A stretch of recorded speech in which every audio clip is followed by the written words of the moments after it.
shuffle the best 5 guys in there, and they've been in and out in different amounts all year.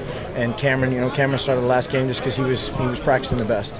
But that'll be an ongoing deal, and there's nobody that's completely staked a claim, so to speak, at either one of those spots. I'm curious about this. Does Marcus use the brace? Warren, the designated question guy today. No.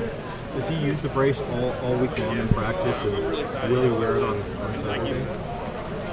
I don't know to either one of those questions, and I'm not being evasive. I think some guys.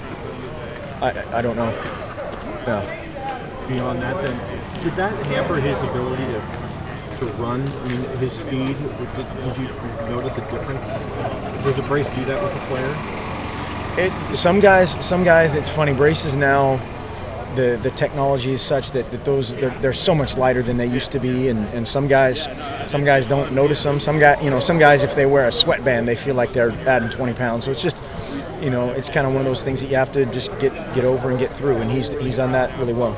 A lot of quarterbacks wear braces. Yeah, a lot of. Did you wear a brace when you played? Well, I must have wore like concrete boots or something. I don't know, but the braces have definitely changed a lot since then, and a lot of places, offensive linemen have to wear braces every day. A lot of places, quarterbacks wear them on their front leg. Or there's different kind of both science and psychology to that is mixed. What are the challenges of facing a quarterback that's tall?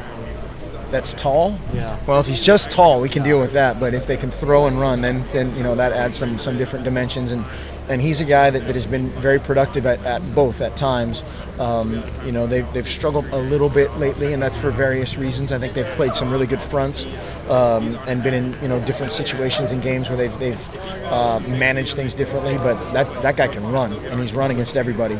And so anytime you add that element to a guy that is capable as a passer, that's tough. That's another dimension. Does he remind you of Osweiler just because of his height and able to do both things? It seems like he runs better than him, and maybe that's just I don't remember his Osweiler as that productive a runner, and maybe that's just my imagination or my poor memory.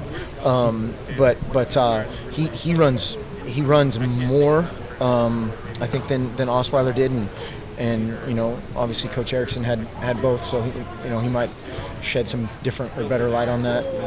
He's been inconsistent this year, obviously, but when he's at his best, is it the running ability that makes him most dangerous, or what is it? Well, it's both those things. Whenever you have a guy that can do both, it's tougher to defend. If I'm a linebacker in my zone drop and I hesitate because I think a guy can run, now I just opened up something behind me, or vice versa. If I'm more concerned about the vertical threat of the passing game, and he pulls it down and runs, then there's a 10-yard gain and he slides and you're frustrated. And so that's where you have to do your job within the scheme and tackle him.